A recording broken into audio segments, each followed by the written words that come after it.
ఉన్న వైసీపీ సభ్యులపై బొత్స సత్యనారాయణ పట్టు కోల్పోయారని మంత్రి లోకేష్ సెటైర్లు వేశారు. వైసీపీ నుంచి ఇద్దరు ఎమ్మెల్సీలు వేర్వేరుగా వాయిదా తీర్మానాలు ఇవ్వడమే దీనికి నిదర్శనమని విమర్శించారు. వైసీపీ ఎమ్మెల్సీ తలసిల రఘురాంను ఆ పార్టీ అధినేత జగన్ పరామర్శించారు. ఇవాళ ఉదయం రఘురాం తండ్రి చంద్రశేఖరరావు కన్నుమూశారు. ఈ నేపథ్యంలో విజయవాడ గొల్లపూడిలోని రఘురాం నివాసానికి జగన్ వెళ్లి చంద్రశేఖరరావు భౌతిక కాయానికి నివాళి అర్పించారు. ఇందిరమ్మ ఇంటి పథకాన్ని పచ్చి మోసం మరియు పెద్ద స్కామ్ అని బీఆర్ఎస్ ఎమ్మెల్యే కేపీ వివేకానంద విమర్శించారు. హైదరాబాద్ లో ఇప్పటి వరకు ఒక్క ఇందిరమ్మ ఇల్లు కూడా కట్టలేదని పేర్కొన్నారు.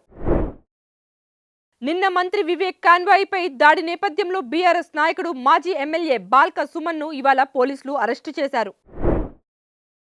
పరారీలో ఉన్న వ్యాపారవేత్త విజయ్ మాల్యా తాను భారత్ కు తిరిగి రాలేనని బాంబే హైకోర్టుకు తెలియజేశారు. తాను బ్రిటన్ ను దాటి రాకుండా చట్టపరమైనటువంటి ఆంక్షలు ఉన్నాయని, అందువల్ల తాను భారత్ కు ఎప్పుడు తిరిగి వస్తాననేది ఖచ్చితంగా చెప్పలేనని మాల్యా పేర్కొన్నారు. ఫ్రాన్స్ అధ్యక్షుడు ఇమ్మాన్యుయల్ మ్యాక్రాన్ భారత పర్యటన సందర్భంగా ఇరు దేశాల మధ్య కీలక ఒప్పందాలు కుదిరాయి.